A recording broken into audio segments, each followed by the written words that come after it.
Hola, muy buenas tardes. Muchas gracias por acompañarnos en esta conferencia de prensa que encabeza el secretario de Relaciones Exteriores, el doctor Luis Videgaray Caso, el secretario de Economía, don Ildefonso Guajardo, el embajador Jesús Seade, jefe negociador del equipo de transición, el presidente del Consejo Coordinador Empresarial, don Juan Pablo Castañón, por supuesto, el señor embajador de México en los Estados Unidos, don Jerónimo Gutiérrez, y Moisés Cala, coordinador general del Consejo Consultivo de Negociaciones del Consejo Coordinador Empresarial. Vamos a comenzar con un mensaje introductorio por parte del canciller de México, doctor Videgaray. Muy buenas tardes. Sean todos ustedes bienvenidas y bienvenidos a la Embajada de México en los Estados Unidos. Hoy, sin duda, es un día importante y es un buen día para la relación entre México y los Estados Unidos y para el futuro de la economía nacional. Quiero hacer un breve comentario, pero antes de ello, quisiera agradecer y reconocer a los miembros de la prensa, a las y los reporteros que estuvieron durante semanas afuera de las oficinas del representante comercial, con enorme paciencia, con gran tenacidad. Gracias por su comprensión, gracias, reconocemos enormemente su trabajo. Felicidades por su profesionalismo, que mucho valoramos. Hoy es, repito, un buen día para nuestras relaciones bilaterales, para el futuro de la economía nacional. Y hemos llegado a este proceso gracias al trabajo de mucha gente que ha participado de manera comprometida, generosa y desde el lado mexicano, sin duda, con gran patriotismo. Quiero, en primer lugar, hacer un enfático reconocimiento al equipo negociador de la Secretaría de Economía. Por supuesto, al secretario Ildefonso Guajardo, un extraordinario profesional de la política y de la negociación comercial. Es un privilegio hacer equipo contigo, Ildefonso, y hoy nos sentimos muy orgullosos.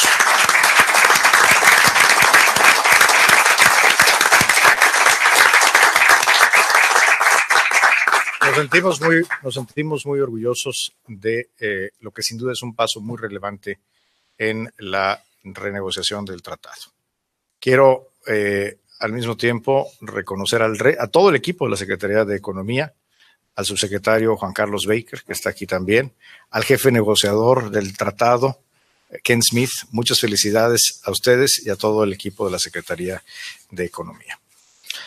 Como ustedes saben, el pasado 1 de julio hubo una elección en México, un proceso democrático ejemplar. Tenemos ya un presidente electo y un equipo de transición.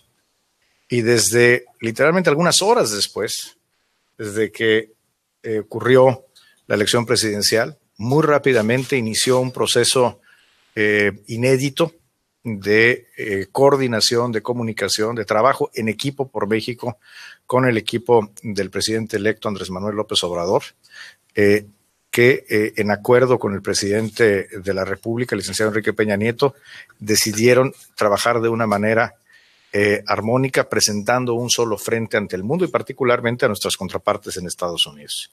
Quiero agradecer la participación como un observador extraordinariamente constructivo, un verdadero conocedor de la materia, al doctor Jesús Seade. Jesús, a ti y a todo tu equipo, muchas gracias por tu participación. Quiero al mismo tiempo agradecer la declaración, el comunicado que ha hecho el día de hoy el licenciado Marcelo Ebrard, con quien, por cierto, he tenido comunicación muy frecuente en los últimos días, puesto que, insisto, estamos trabajando como debe de ser por México, haciendo un solo frente.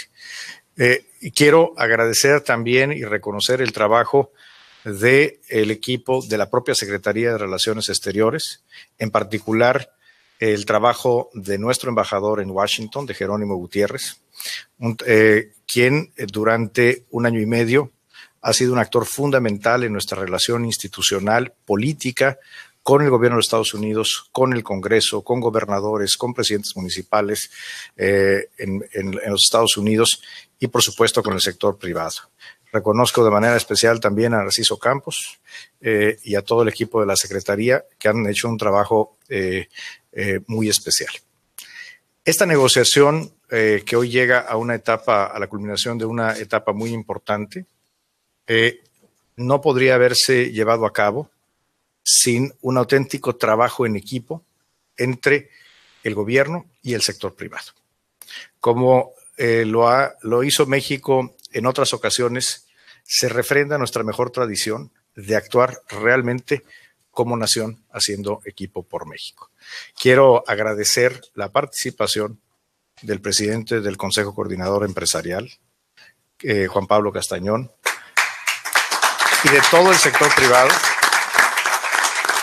que han estado aquí durante muchas horas, que han trabajado desde México, a todos los presidentes de las distintas confederaciones y cámaras. Muchas gracias por su participación comprometida, por las muchas horas dedicadas a este proceso. No ha sido sencillo, ha habido discusiones intensas, pero sobre todo ha habido muchas ideas, muchas propuestas y un gran respaldo a México. Agradezco también mucho a Moisés Kalach, quien es el coordinador general de la negociación por parte del sector empresarial. Moisés, muchas gracias a ti y a todos quienes han estado.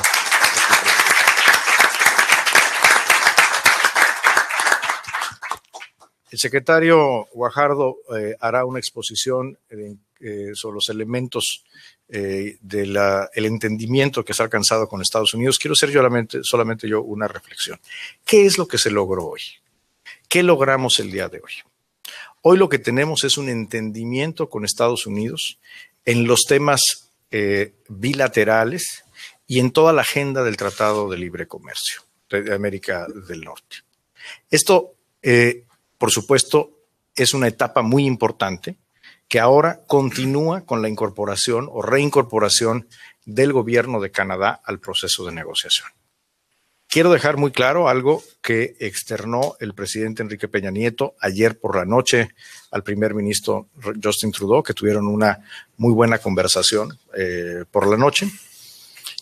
Para México es fundamental, es una prioridad que Canadá pueda estar en la negociación, que Canadá pueda ser parte del acuerdo, que siga siendo, como desde el primer día, un acuerdo trilateral. Vamos a poner todo nuestro empeño, esa es nuestra voluntad. Sin embargo, en virtud, hay muchas variables que nosotros no podemos controlar, incluyendo el estado de las relaciones entre Canadá y los Estados Unidos o las propias decisiones que pueda tomar el gobierno canadiense.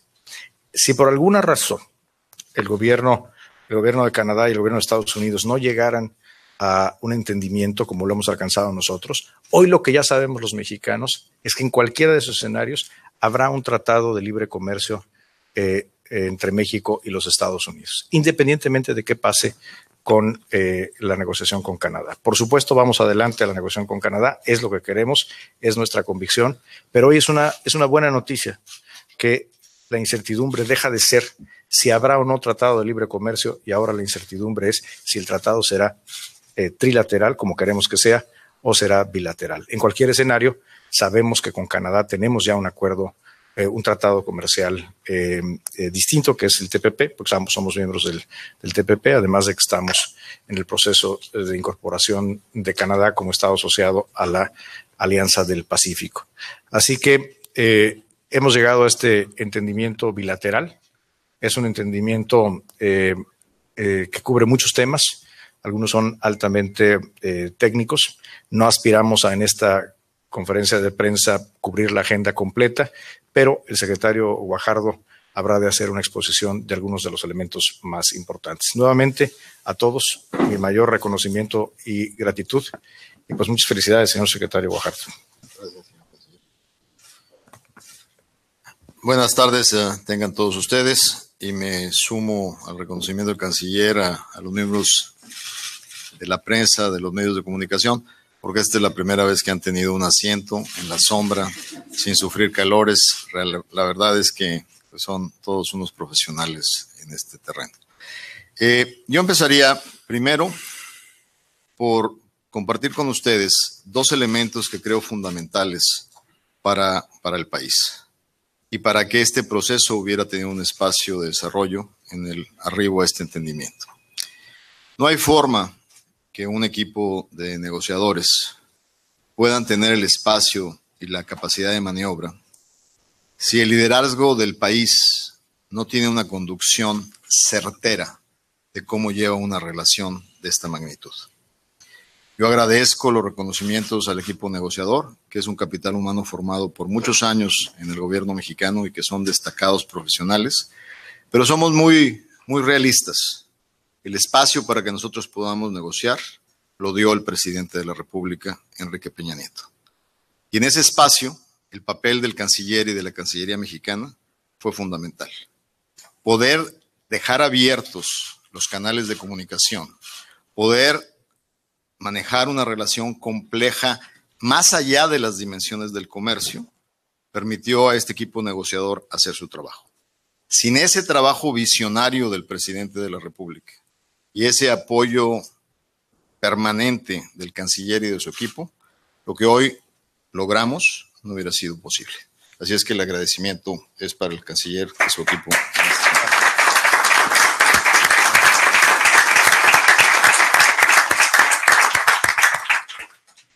Venimos llegando a esta sesión habiendo concluido una sesión de informe detallado de los muchos que hemos venido dando todos los días al cuarto consultivo, al Consejo Consultivo de Negociaciones Comerciales Internacionales, que preside nuestro amigo Juan Pablo Castañón, y que también lo incorporan en el cuarto de junto todas las representaciones de los diferentes sectores de la economía mexicana. Y la verdad es que también les agradezco mucho cómo hemos venido trabajando para poder aterrizar en donde estamos en este momento. Y dentro de esto, una de las reflexiones interesantes que tuvimos en este lugar es que se veían perfectamente entrelazadas dos generaciones. La generación que le tocó, como dijo Juan Gallardo, la primera horneada, que fueron fundamentales en la creación del primer tratado. Y ahí estaban todos los jóvenes, no me cuento entre ellos, obviamente yo soy de la primera horneada, que fueron parte de este enlace generacional que le ha permitido al país construir esa capacidad entre el sector privado y el sector público para poder llevar a cabo este posicionamiento de México internacional. Y eso gracias al compromiso de todos ustedes y del mantenimiento de esta comunicación. El segundo concepto, después del primero, este reconocimiento de la relación y de haber mantenido los espacios abiertos, es también que el primer elemento de mensaje que estamos mandando al haberse incorporado el gobierno de transición en la persona del embajador Seade, desde el primer día que retomamos hace 6 semanas este esfuerzo, es que manda un mensaje contundente de certidumbre sobre el compromiso de transición en un tema tan importante desde el punto de vista de esta estrategia de vinculación con nuestro principal socio comercial. Y ahí, sin duda, el embajador Seade jugó un papel fundamental, sobre todo en momentos muy difíciles, donde a veces no veíamos claramente si había espacio para transitar en esto, pero eso nos manda 2 elementos. La certidumbre de este compromiso de alineación del interés país entre un gobierno que termina y un gobierno que inicia, pero además hay un elemento fundamental que es muy importante resaltar. Uno de los temas que siempre reflexionamos con el sector privado, de las consecuencias de un NAFTA que pudiera estar en peligro, o de un acuerdo que pudiera estar en peligro, y de la ausencia de algo que lo sustituyera, es que es natural que un país que entra en un espacio de esa naturaleza crea las condiciones de reversión en su política de apertura. Y el haber perdido esa visión integral de cómo movernos hacia adelante y de cómo hacer este enlace entre 2 procesos es de grandísimo valor para el futuro de la economía mexicana. Paso a los temas específicos que han sido parte de los pendientes que ustedes han seguido con mucha puntualidad en los medios de comunicación. Empezaría diciéndoles, primero, que este tratado, como lo comprometimos, claramente establece las premisas que fueron comprometidas con el Senado de la República. Es una integración que mejora la competitividad de América del Norte. Es una negociación que nos aterrizó en preservar, en este entendimiento y antes de que se incorpore Canadá, la certidumbre de los mecanismos de solución de controversias, de que no aceptó cuotas ni restricciones ni tarifas en el comercio y fundamentalmente también que es un tratado que genera las bases para poder mantener los atractivos de México en el esquema económico y de desarrollo hacia adelante. Partiendo de eso, vamos a sustentar con alguna relatoría muy rápida que les voy a hacer del aterrizaje en algunos temas y algunos sectores. Primero, en el sector automotriz. Sin duda, el entendimiento es un fortalecimiento de las reglas de integración. Eso no cabe duda. Habrá hoy mayor requerimiento para que hagamos más cosas en América del Norte. Segundo, logramos cambiar un posicionamiento original que demandaba 50% de contenido nacional que no era parte de los tratados internacionales en un nuevo concepto, que se mueve a un concepto de integración de zona de alto salario que se maneja en el 40% dependiendo el tipo de vehículo, pero que deja 60% para hacerlo claramente en cualquier lugar y un 40% que en un momento determinado, dependiendo de la situación salarial, se puede hacer en Canadá o en Estados Unidos, pero no descarta la posibilidad de que en el futuro, con el fortalecimiento de los salarios mexicanos, podamos participar en ese otro 40%, pero no, tenemos un 60% de esa integración.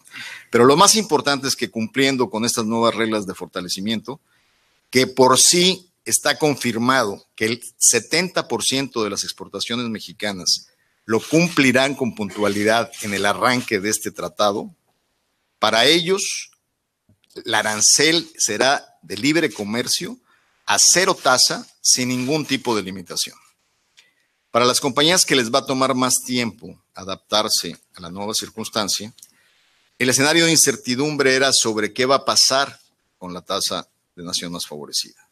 El acuerdo contempla una garantía para esas compañías que en su capacidad exportadora existente, con un elemento de crecimiento y de reconocimiento de las plantas que hoy están en construcción, podrán exportar de manera ilimitada a MFN de 2.5% mientras no hagan los ajustes que les tomará probablemente un par de años adicionales para integrarse a las nuevas reglas de valor. Pero contundentemente se mantiene en ese tema el libre comercio automotriz. Con la industria automotriz, claramente, dadas las circunstancias, manejamos un entendimiento que de alguna manera tendrá que ser integrado para cualquier cosa que en el escenario próximo pueda ser incierta. Ustedes saben que hay una investigación en materia de 232 en automotriz. Tuvimos un entendimiento con la que pudimos llevar a la mesa para poder despejar cualquier fragilidad y cualquier exposición que mantenga, y les comparto el concepto para no tomar más tiempo en los detalles, que la capacidad de la industria para exportar a América del Norte esté protegida, que tenga, aún y en las condiciones totalmente fuera del contexto normal de una solución que no sabemos cuál será en la 232, tengamos claramente una industria que pueda tener crecimiento y mantenga sus capacidades existentes.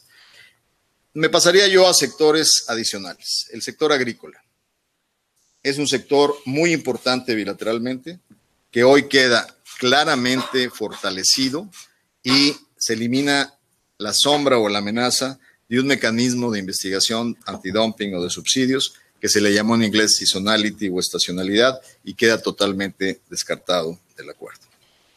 En el sector agrícola, solo recordarles que era un gran interés de Estados Unidos reafirmar esos principios porque somos hoy los primeros compradores de sorgo, somos los grandes compradores de sorgo, el 90 y tantos % de nuestro sorgo proviene de Estados Unidos, somos los primeros compradores de pollo, los primeros compradores de puerco, de fructuosa. Entonces, México es uno de los principales clientes que al fortalecerse este tratado con certidumbre y crecimiento, representará mayores compras en los dos sentidos de bienes en el sector de agrícola para bien de los productores mexicanos y para bien de los agricultores estadounidenses. Continuando en esta revisión, recordarán que había un tema bastante álgido en las primeras expresiones, que parecería que iba a ser una situación muy difícil, sobre dónde iban a aterrizar para todos los demás sectores sus reglas de origen. Afortunadamente, el diálogo fue productivo, fue aterrizado en la lógica y logramos soluciones claramente con el sector privado mexicano que permitirán firmemente cadenas de integración fortalecidas en el tiempo, pero que permiten claramente el mantenimiento de la competitividad en esta integración que tenemos en América del Norte y que la fortalecen. Uno de los sectores es el sector de vehículos pesados, que logró un excelente acuerdo combinado con la industria norteamericana y que llevó a un entendimiento fundamental muy bueno para el desarrollo de la industria. Pasaría a temas que han sido parte de la expectativa y del debate. Recordarán ustedes que, como dije, uno de los compromisos que hicimos con el Senado de la República fue en el contexto de lo que es solución de controversias. En este momento del entendimiento, ante la posibilidad de que se hablaba de la eliminación del capítulo 11, se mantiene con una definición estratégica el capítulo 11 para poder dar certidumbre a sectores muy importantes que participan en las inversiones de América del Norte. En el capítulo 20, el entendimiento nos lleva a preservar el diseño del capítulo 20 como en el NAFTA original, descartando la posibilidad de debilitar el mecanismo de solución de controversias. Y claramente en este entendimiento, dada la importancia del capítulo 19, Canadá participará en la mesa para definir el destino final del capítulo 19. Pero haber partido de una expectativa de eliminación total de los mecanismos de solución de controversia a un aterrizaje equilibrado, creo que es un logro fundamental. Ahora, en esta solución del 19, nosotros no crean que simplemente estábamos de brazos cruzados. Había varios elementos del 19 que nosotros teníamos que asegurar en el entendimiento. ¿Qué aseguramos? Una salvaguarda sumamente efectiva, que el principio era eliminarla, que es la que pudimos utilizar para poder contrarrestar el tema del acero y que nos ayuda a un mecanismo de compensación. Segundo, eso es dentro de remedios comerciales, ahí es donde pusimos la eliminación de seasonality, que también fue logrado, y definimos las disciplinas dentro del estándar que el tratado original en remedios comerciales había diseñado.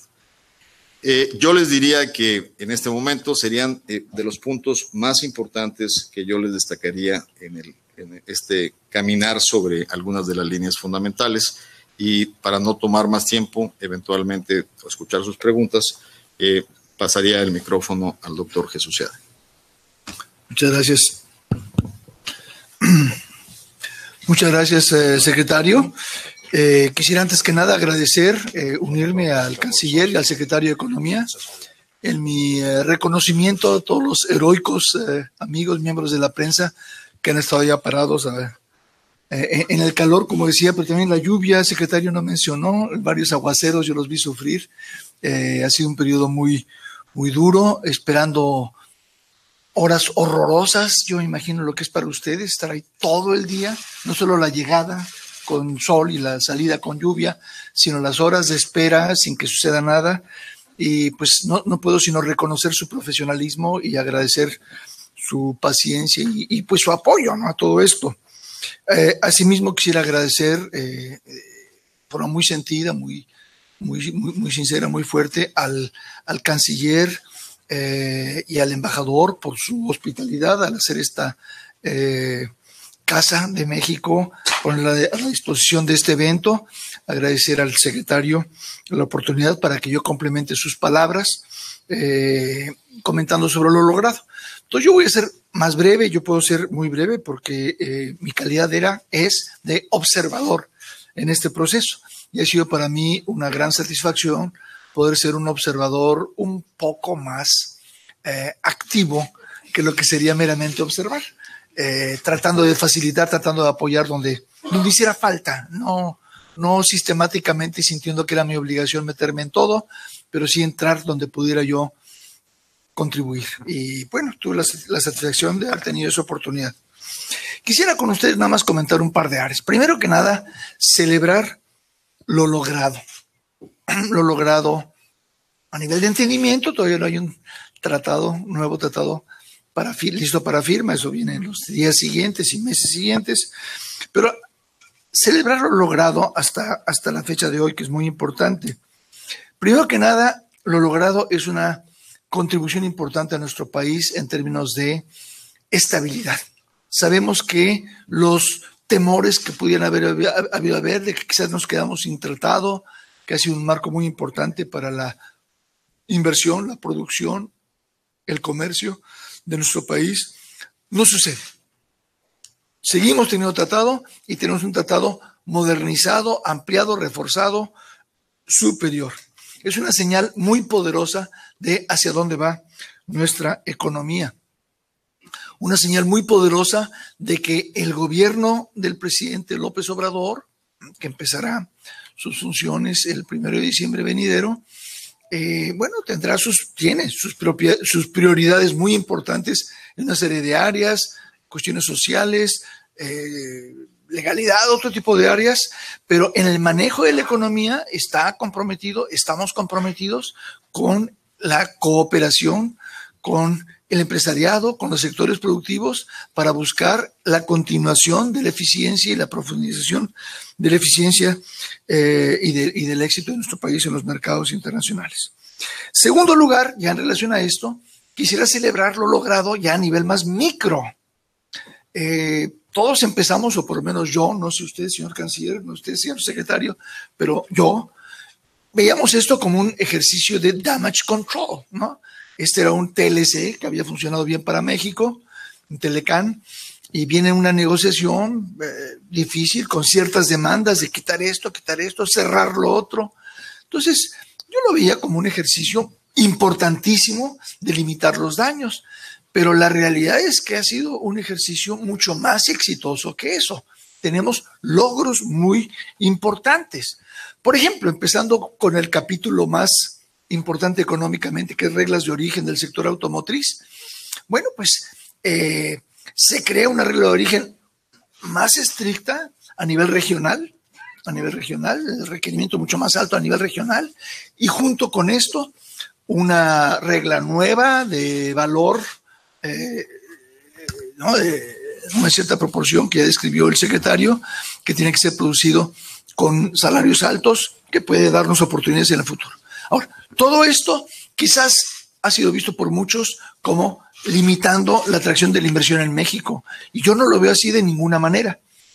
Quizás el componente de la regla de salario alto, bueno, va a ser un incentivo importante para ampliar o fortalecer lo que se hace en Estados Unidos y Canadá, pero el aumento de la regla de origen regional, yo estoy convencido que si lo manejamos bien, y esa es la responsabilidad del nuevo gobierno sobre todo, si lo manejamos bien, colaborando con los sectores, con la industria motriz, para identificar trabas y apoyar en el desarrollo mayor y mayor de eficiencias, va a ser una base para aumentar el atractivo de la inversión en México también, en México, porque se aumenta la regla de origen regional y México seguirá siendo el área más atractiva para la inversión en ciertos aspectos, muchas de las actividades en el sector. Entonces yo encuentro que ese es un sector en el que gana Estados Unidos y Canadá, gana México sin duda, siempre y cuando lo combinemos con políticas proactivas de colaboración con el sector empresarial, con la inversión y también apertura en el resto del mundo, porque no queremos que eso se traduzca en una región proteccionista, no, es una región que quiere desarrollar este sector, pero que debe ver al mundo al mismo tiempo. Entonces a mí me parece que es un área de optimismo. He estado platicando con muchos de los representantes del sector privado y, por ejemplo, un área en la que me agrada mucho constatar que salimos claramente ganando, no es damage control, es ganar, es un área muy cercana a mi corazón porque mi profesión es original, antes de hacerme economista, es ser ingeniero químico, y el área de productos químicos queda claramente reforzada. Es un área en la que tenemos reglas de origen superiores y mejores incentivos para la inversión y para la producción, para el éxito de la industria nacional. Y así como es una serie de áreas, ya se refirió el secretario Guajardo al agro, que estaba bajo amenaza total y queda con un horizonte más claro, más limpio que el que teníamos de oportunidades de comercio libre. Y lo mismo, solución de controversias, una serie de mejoras, una serie de elementos que se iban a meter y que no entraron. Entonces, estamos muy contentos con todo lo logrado. Segundo lugar, quisiera celebrar muy en particular, no solo lo logrado, gran tratado para México y resultados específicos para México, quiero muy en particular celebrar el hecho de que hayamos podido colaborar en una forma tan maravillosamente efectiva, solidaria, de equipo único, con el distinguido equipo del presidente Enrique Peña Nieto, con el secretario Videgaray, con el canciller Videgaray, con el secretario Guajardo. Este es un ejercicio de cooperación que me llena de orgullo, que me llena de satisfacción, que yo creo que en sí mismo es una magnífica señal para México y que muestra que México es un país muy maduro como economía, muy maduro como democracia, que puede tener cambios de orientación, como aquí en Estados Unidos tenemos que a veces ganar los republicanos y a veces los demócratas, sin que esto signifique en absoluto un drama para el área económica, ni una fuente de incertidumbre para ustedes, los empresarios. Me refiero a los empresarios. Aquí tenemos periodistas y tenemos también empresarios. Me llena de gran satisfacción que así haya sido y le quiero agradecer a mi canciller y a mi secretario, pero también a mi amigo, el doctor Videgaray y el secretario Guajardo, mis amigos y compañeros de lucha, que hayamos sabido trabajar juntos en la forma que lo hemos hecho. Y finalmente, bueno, pues quisiera agradecer a los equipos del canciller, al equipo del secretario y a mi propio equipo, que ya lo vamos formando, la mitad de ellos, más de la mitad, 80% pro bono. Estamos trabajando aquí como se puede, porque estamos en la transición, pero trabajando tan duro como todo mundo. Y bueno, pues ha sido muy satisfactorio haber estado en esta batalla y haberla sacado muy bien hasta ahora. Y finalmente, bueno, por supuesto, a los empresarios en su conjunto y en particular a las directivas empresariales, a mi amigo Juan Pablo Castañón, a mi amigo Moisés Calach y a los otros representantes, y hablé de Eduardo Solís, Eugenio Salinas, Francisco Cervantes. Ha sido un honor y I look forward, como se dice en francés, de trabajar con ustedes en los años venideros. Muchas gracias a todos. Muchas gracias, Jesús.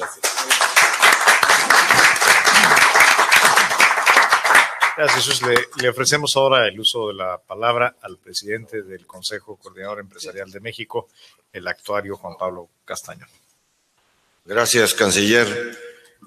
En primer término, a nombre del sector empresarial mexicano, queremos hacer un reconocimiento al equipo negociador, al secretario Guajardo, al secretario Videgaray, y con la incorporación del embajador Seade hemos formado un extraordinario equipo.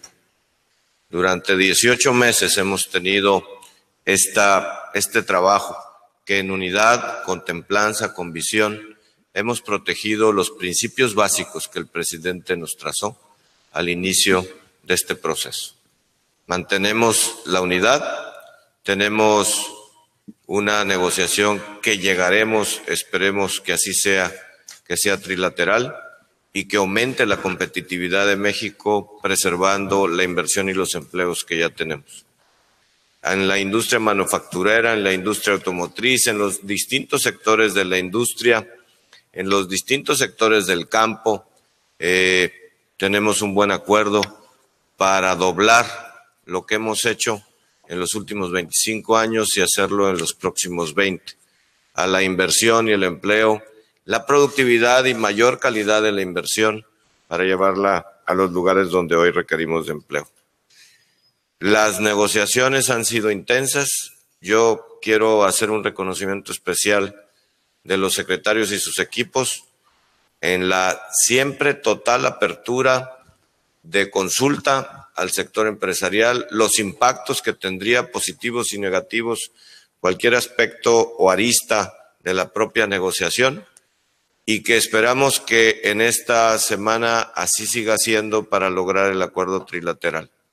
Pero lo más importante de esto es que México tiene una plataforma para seguir construyendo una nueva etapa de su historia a través de empleos mejores empleos para los mexicanos del siglo XXI. Lo que hoy se culmina, es una negociación histórica para México. Es una negociación que nos va a permitir generar empleos cada vez con mayor tecnología. Nos genera la plataforma para hacer alianzas estratégicas, traer tecnología, desarrollar tecnología en México y generar mayor valor de la economía mexicana. Me parece que es un paso importante por la competitividad de México y me parece que los pequeños, medianos y grandes empresarios de México estamos muy entusiasmados de que hemos dado este paso y que estamos comprometidos para responder en este México moderno, abierto, en donde hemos aprendido la diversificación de los mercados, pero también hemos aprendido a retener y profundizar en el principal mercado que tenemos. Muy agradecidos, señores secretarios, muy satisfechos del trabajo en conjunto y así creo que podemos decir los empresarios y funcionarios públicos y México en general que en esta negociación tan larga, que formalmente fue un año, pero es de 18 meses, México ha dado el testimonio de que unidos salimos adelante, haciendo cada quien lo que nos corresponde. Y así deberemos seguir estando. Muchas gracias.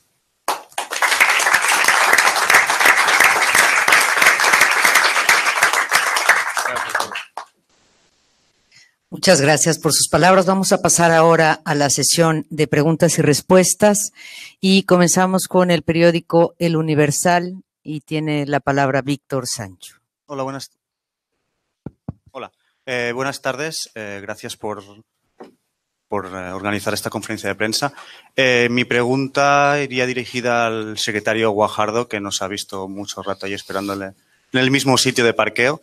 En las últimas 6 semanas nos ha estado repitiendo que ha habido 2, 3 temas que estaban encallando la negociación y estaban allí con pequeños detalles. Si nos puede decir y confirmar cuáles eran esos 2 o 3 temas que estaban ahí y especialmente hoy, que nos ha dicho que faltaba un tema importante todavía, cuál era ese y cómo se ha podido solucionar. Gracias.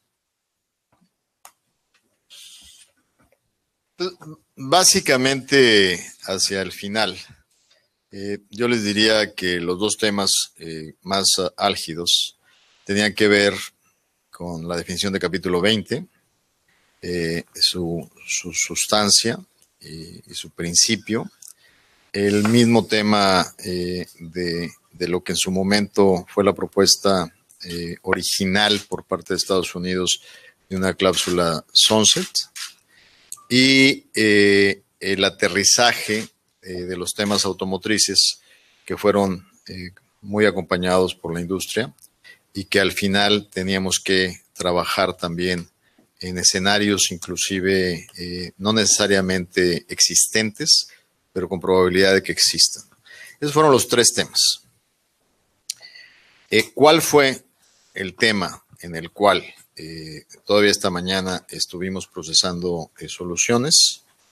Fue precisamente el tema automotriz, definiendo los escenarios, claramente definiendo las condiciones de libre comercio sin obstáculos en condiciones normales, pero definiendo también cuál es el entendimiento en condiciones extraordinarias. Y eso implicó una consulta muy amplia con el sector para poder evaluar cuáles son las condiciones de desarrollo presente y futuro de la industria automotriz y que nos permitió llegar a soluciones bastante, digamos, certeras y de precisión para ello. Eso es básicamente la respuesta. Ahora tiene la palabra Eric Martin de la agencia Bloomberg. Sí, muy buenas tardes. Muchas felicidades al equipo que nos hemos llegado a conocernos de manera muy cercana este año pasado y a los empresarios. Tan cercano que te vi en bata de baño con pantuflas en Canadá. Eso Canadá. Que no fue para compartir con la audiencia. Bueno, un par de preguntas para los secretarios.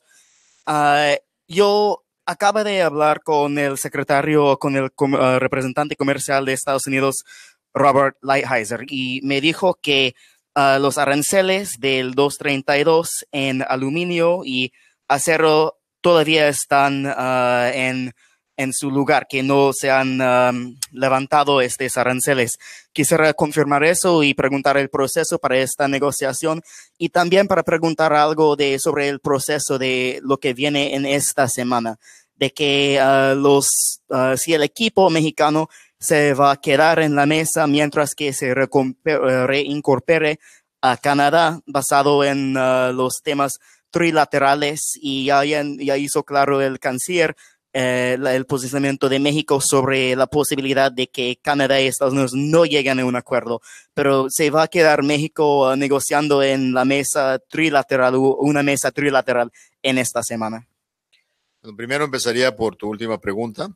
Sin duda, uno de los acuerdos que acabamos de tener con el cuarto de consultas del sector privado mexicano es que nosotros no nos movemos de Washington hasta que Canadá, quien estará revisando claramente el entendimiento en algunos puntos y obviamente la agenda importante para Canadá en otros, llegue a la ciudad en su momento y estaremos aquí para participar claramente en la negociación trilateral.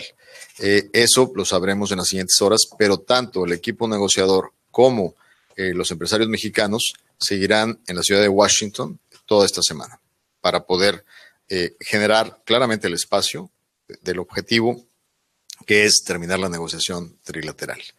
Tu segunda pregunta es sobre un tema que surgió de una manera independiente a la negociación de NAFTA, que es la resolución a través justamente del mecanismo de la 232, de establecer aranceles en Estados Unidos al acero y al aluminio. Recordarán que en ese momento se había excluido a Canadá y a México temporalmente mientras se desarrollaban las negociaciones en abril con el objetivo de ver la posibilidad de concluirla en el mes de mayo. Esa ventana de suspensión temporal que se abrió para 6 países, incluyendo la Unión Europea, se cierra y entonces automáticamente, después de haber pasado por el impasse de mayo, se activan los aranceles para México y para Canadá. En ruta a este proceso que nos haya tenido aquí 6 semanas, hemos platicado con el embajador Lighthizer que eventualmente retomaremos este diálogo. El interés de México, y así lo he escuchado, el interés de Canadá, es que si llegamos al puerto seguro de una firma del acuerdo antes de finalizar el año, hacia el fin del mes de noviembre, pues sería un mensaje interesante que resolviéramos un tema de controversia. Mientras eso no ocurra, las cuotas que está estableciendo México para balancear la acción 232 se mantienen y las cuotas de Estados Unidos se mantienen sobre el acero mexicano. Entonces, es digamos, está en estilo de donde estamos. No hay más allá de lo que ya hay, que es una acción y una contrarreacción balanceada, proporcional, pero no dejamos la posibilidad de que en el horizonte hacia la firma, pues acerquemos nuestro diálogo para vislumbrar posibles soluciones. La respuesta del embajador Lighthizer fue precisa y es correcta. No es un tema que se haya resuelto en este momento. Ahora tiene la palabra Rubén Barrera, de la agencia mexicana Notimex. Gracias. Bueno, primero que nada, me alegra que nos veamos en otra capacidad y en otra situación. Y les agradecemos, creo que también la disposición que tuvieron todas estas semanas para platicar, aunque a veces nos quedáramos con sabor de que nos dijeran más. Pero bueno, creo que esa es la naturaleza de estas negociaciones. Yo tengo 2 preguntas. La primera es para usted, canciller, y el secretario Guajardo, no sé si quien quiera tomarla. Con relación a Canadá, usted dijo que en el escenario, o el escenario para la eventual incorporación de Canadá a un tratado trilateral va a estar supeditado a variables que no se pueden controlar. Mi pregunta es, ¿cuáles siente usted que son las variables en las que México puede contribuir y de qué manera puede contribuir a que el acuerdo mantenga su carácter trilateral y Canadá acceda a incorporarse a ello? Y para el doctor Seade, esta mañana la Casa Blanca organizó una conferencia de prensa para explicar, digamos, darnos su narrativa. Y en el tema de la cláusula sunset, explicaron que el acuerdo que hay en principio es que el eventual acuerdo tenga una vigencia de 16 años, con la salvedad de que en los primeros 6 años ese acuerdo sería revisado, ¿sí? Y si hay un acuerdo, entonces se pasaría a renovar los 16 años más, es decir, tendría una vigencia de 22 años. Pero si no hay un acuerdo, si las partes no se ponen de acuerdo en esta revisión en los primeros 6 años, entonces el acuerdo se estaría revisando un año hasta que los temas, digamos, que están generando discrepancia quedan resueltos y entonces se pase ya a una renovación de otros 16 años. Suena confuso, pero bueno, esa fue la manera como ellos lo explicaron. La pregunta básica, doctor, es si bajo este esquema referente a la cláusula sunset, el gobierno del presidente electo López Obrador siente que este esquema le va a dar certidumbre a las inversiones, que era quizás el temor principal o la razón por la cual México y Canadá no aceptaron la propuesta original de que el acuerdo muriera, por decirlo así, y renaciera cada 5 años. Gracias, Rubén, y nuevamente gracias por la paciencia durante todos esos días. Y con respecto a Canadá, quiero ser muy claro. Hay cosas efectivamente que nosotros no controlamos. Las decisiones que tome el gobierno canadiense, el estado de la relación política entre Canadá y los Estados Unidos. Pero hay otras que sí controlamos nosotros, que es cuál es la posición de México. Y la posición de México es absolutamente clara. Queremos un acuerdo trilateral, queremos a Canadá como parte de esta negociación y de este tratado. Sin embargo, reconocemos que las variables que dependen de terceros, que no dependen de nosotros, pudieran llevar a distintos resultados. Como lo decía yo al principio de esta conferencia, durante muchos meses, en realidad desde el 8 de noviembre de 2016, se generó una enorme incertidumbre en México, si habría o no tratado de libre comercio. A partir de hoy, la incertidumbre es muy diferente. Es si el tratado de libre comercio continuará siendo trilateral o será bilateral México y Estados Unidos. Y en ese sentido, la decisión política del presidente Peña Nieto es hacer todo lo que esté a nuestro alcance para que sea un tratado trilateral. Pero hemos acabado el día de hoy con una incertidumbre muy importante. México tendrá tratado de libre comercio independientemente de lo que resulte de aquellas variables que no podemos controlar. Ese es el gran valor que tiene este anuncio que hemos hecho el día de hoy. Ahora bien, me voy a referir, aunque la pregunta es para Jesús, voy a entrometerme en el tiempo de Jesús, que lo puede extender todo lo que quiera, así es que no pasa nada. Para hacer un comentario sobre esta cláusula de muerte súbita que era absolutamente inaceptable para México.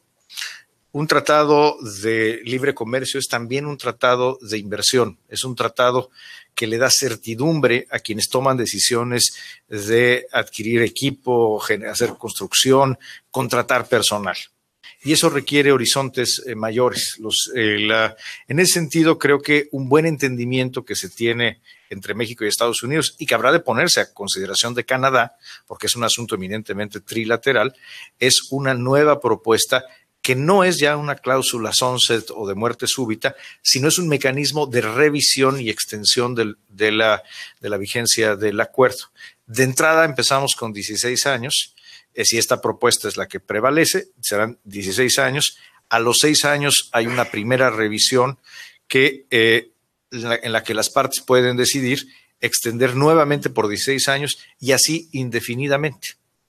En ese sentido, primero, se mantiene un horizonte de largo plazo para las inversiones.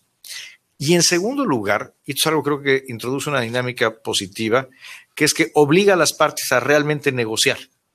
Convierte el mecanismo de revisión en una revisión con consecuencias, lo cual en el futuro evitará que lleguemos a situaciones como las que hemos vivido en estos últimos 2 años, donde una de las partes va generando una creciente insatisfacción hasta que llegamos a un punto como el que hemos vivido en estos 2 años. En ese sentido, creemos que es una cláusula de revisión que habremos de proponer a Canadá, que sin duda genera incentivos correctos para la actualización permanente del tratado y asegurar su permanencia en el tiempo.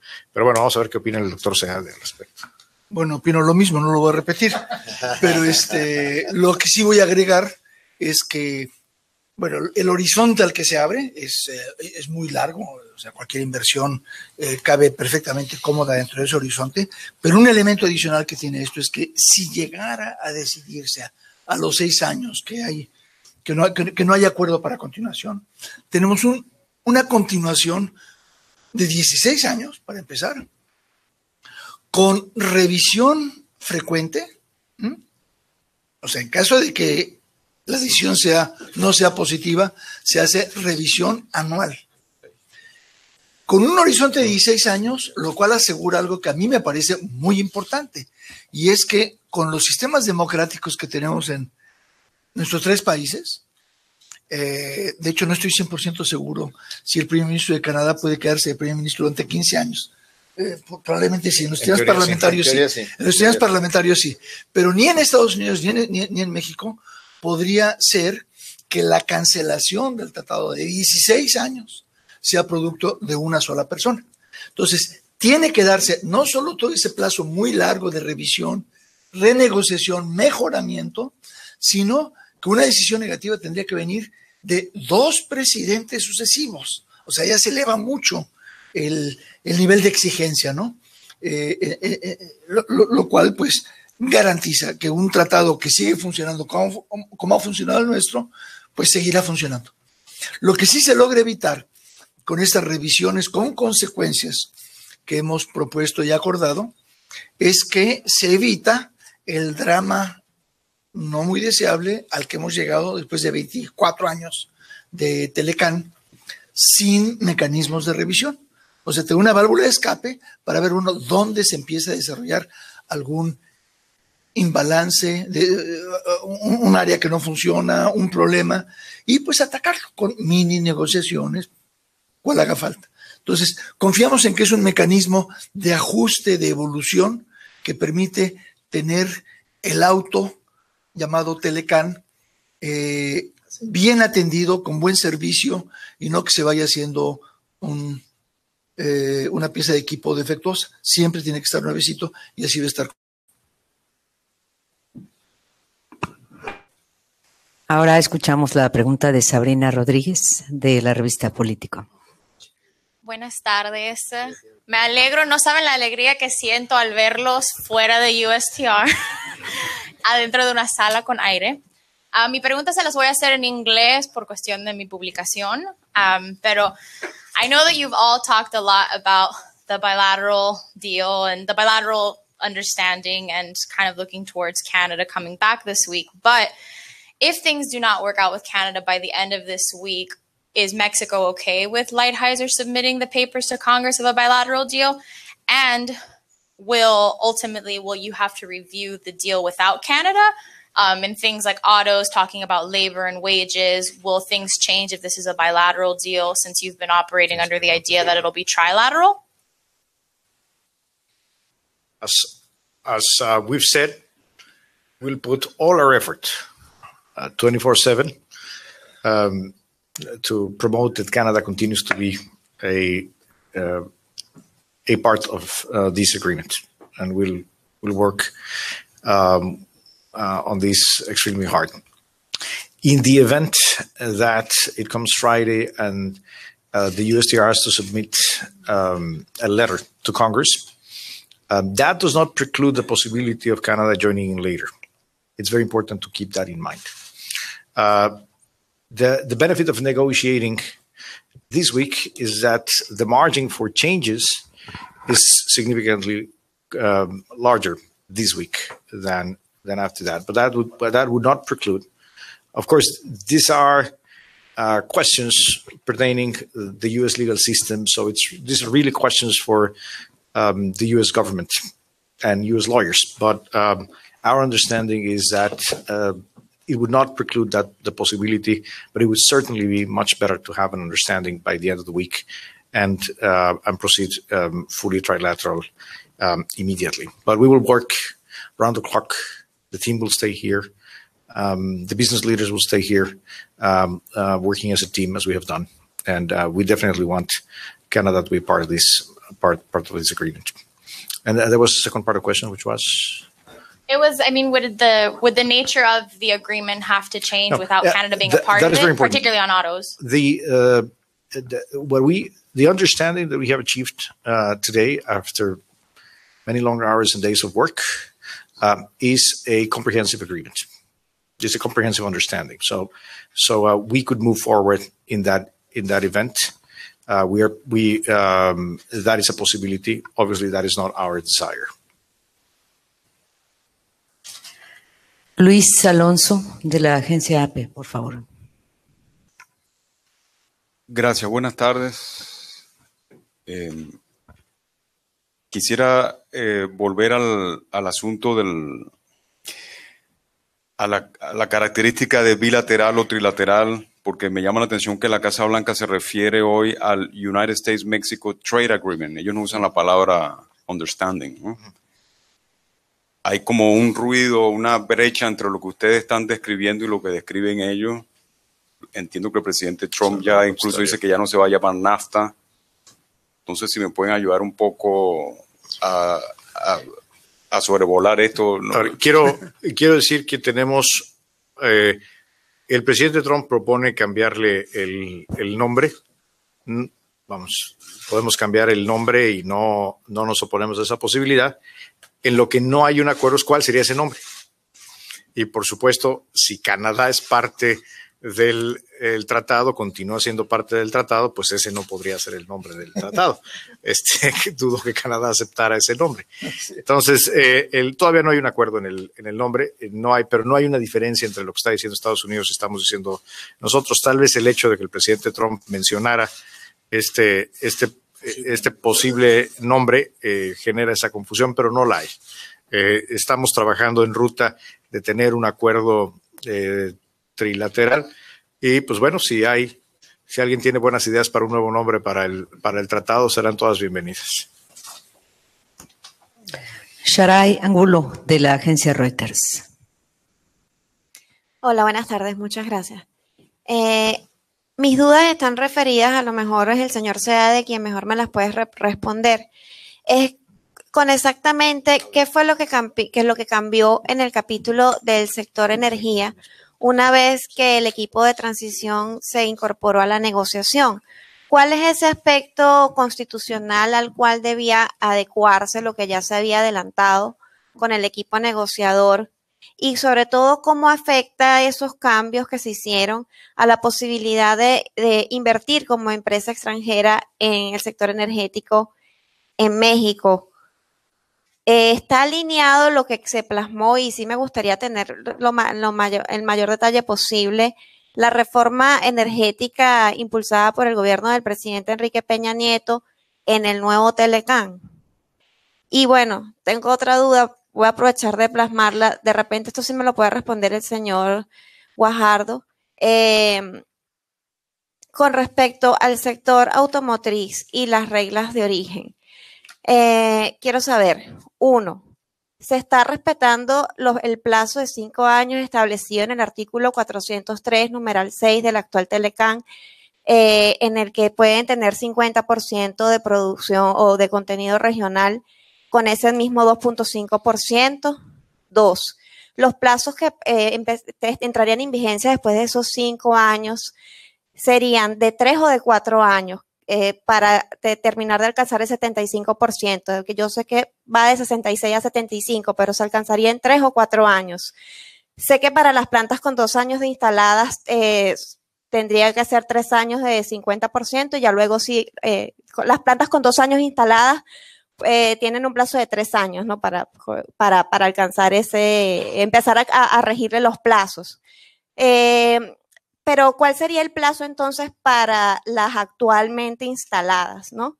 Y si ese 2.5%, que obviamente está en línea con lo que establece la Organización Mundial de Comercio, también aplicaría para las pick-ups, porque las pick-ups tienen un arancel registrado diferente de 25%. Y si al finalizar todos esos plazos no cumplen el contenido regional de 75%, va a aplicar por lo menos los aranceles establecidos en la sección 232, o se mantendría el 2.5 para vehículos ligeros y cuál sería el de pick-ups. Muchas gracias. Bueno, quizás tomo primero el tema de energéticos. El presidente electo ha sido muy claro desde toda su campaña y desde que ganó las elecciones, en público, en privado, en todas las formas, casi cada tercer día ha enfatizado que él no va a echar para atrás la reforma energética, él no piensa cambiar la Constitución, él respeta el marco legal como lo tenemos, y eso incluye, por supuesto, los contratos, que son parte del marco legal, los contratos existentes como los tenemos. Ahora, él políticamente, toda su vida y en los años relevantes recientes, expresó su opinión contraria a esa reforma. Él no quería verla venir. Él la respeta, es la decisión, se ha llevado a cabo. Él no aspiraba a que estuviera en lugar. Entonces, lo que él sentía era que él no podía políticamente avalar, iba a decir firmar, él no lo va a firmar, pero avalar un tratado en el que una gran parte del lenguaje es cut and paste, en esta hora sabemos lo que significa, o sea, copia literal del lenguaje en la reforma energética. Simplemente el aspecto simbólico, él no quería plasmar la reforma energética como parte integral del tratado. Él decía, a ver, busquemos la forma de tener el mismo contenido, los mismos compromisos, dejando muy claras las facultades del gobierno del Estado mexicano para regir el sector, las áreas en las que se pueden exigir contenido local o contenido nacionalidad mexicana en los directorios, etcétera. Dejar todo eso muy claro, pero no haciendo un copiado literal de la reforma energética que simbólicamente era hablarla. Entonces, lo que se hizo fue buscar cómo podemos hacer una ingeniería diferente en el diseño de los textos para lograr un nuevo texto, el tratado, que supone, que refleja un pleno respeto a la Constitución, pleno respeto al marco legal existente, sin hacer esta citación directa, sino haciéndolo por unas vías igualmente claras y efectivas, pero diferentes a la cita directa. Eso fue lo que hicimos. Entonces, no fue en ningún momento un ejercicio de negociar contenido en absoluto. No hubo negociación de contenido, no hubo discusiones de contenido con mis amigos acá, ni mucho menos con Estados Unidos. Fue negociación, diseño de formas para que legalmente fuera perfectamente bien duro el candado y claro los textos, pero procediendo de una forma alternativa. Eso es lo que era. Y entonces, en cuanto a dónde invertir, bueno, pues la reforma energética la conocemos. Llega el nuevo gobierno mexicano, todavía no llega, va a llegar. Y bueno, es claro que en general hay escasez de recursos de inversión. Entonces, sin duda, habrá áreas en las que el Estado mexicano busque formas de invertir. La política sectorial está en manos de las autoridades o estará en manos de las autoridades que hayan nombradas. Habrá áreas en las que se busca inversión en distintas modalidades. Al mismo tiempo sabemos que se está fortaleciendo, se está planeando fortalecer, ya está haciendo la capacidad productiva de Pemex, abriendo nuevas refinerías, modernizando, reformando refinerías en mal estado, etcétera. Entonces, habrá áreas en las que hace falta hacer cooperación, establecer cooperación con el sector privado y áreas en las que tengan otras intenciones, pero en todos los casos sin cambiar los términos del marco legal actual. Muy bien. Dale, aquí está. Perdón, ¿dijo usted que trabajaba para Reuters o para una automotriz?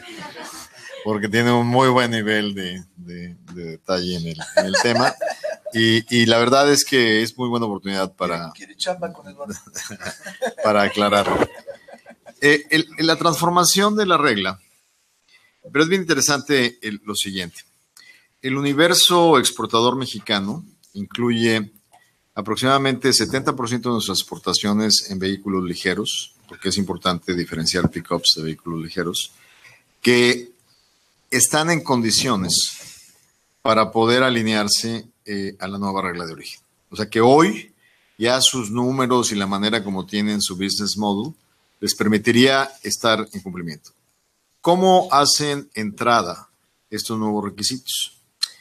Al igual que en el NAFTA 1.0, se establece una fecha fija de arranque, que de este momento se encuentra ubicada en el 1 de enero de 2020.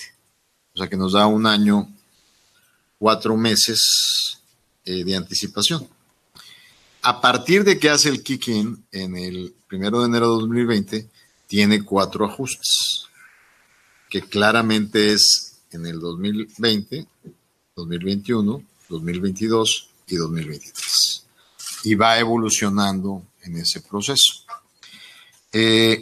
Hay un universo de aproximadamente el 32% de nuestras exportaciones que por su modelo de negocios le va a tomar un esfuerzo adicional para poder llegar. Estamos claramente, y esto es un tema que en todo este diálogo USTR ha establecido en el universo automotriz, para trabajar con las empresas en los términos de facilitación de obtener estos objetivos, con aquellas que no están en ese proceso casi certero de cumplir.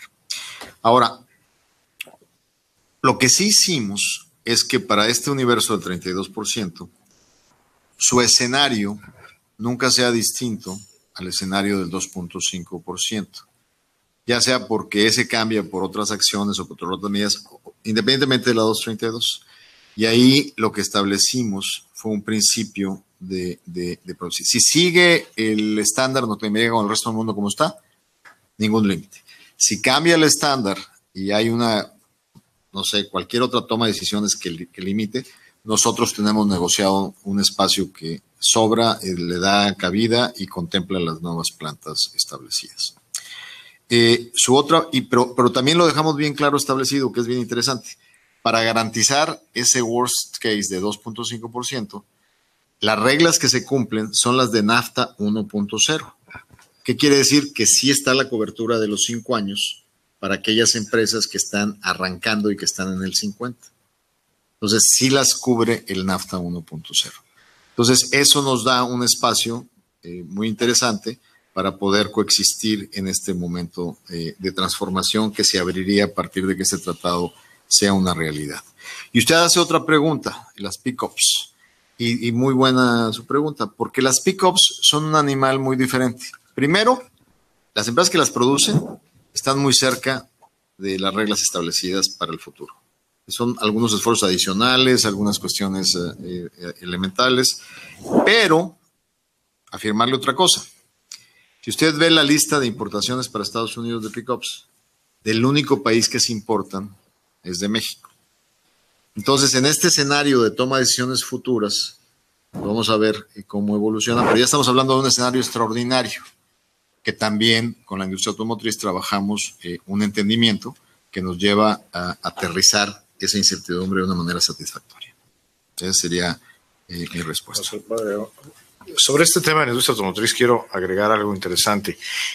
A nadie escapa que hoy el gobierno del presidente Trump está literalmente amenazando a la industria en todo el mundo con la imposición de altos aranceles. Un valor muy importante del entendimiento que estamos logrando el día de hoy en materia automotriz es que México es el primer país que tiene claridad de cómo tener cuáles son las reglas hacia adelante en un entendimiento con Estados Unidos. Y eso hoy le da a la industria automotriz mexicana una ventaja relativa sustancial.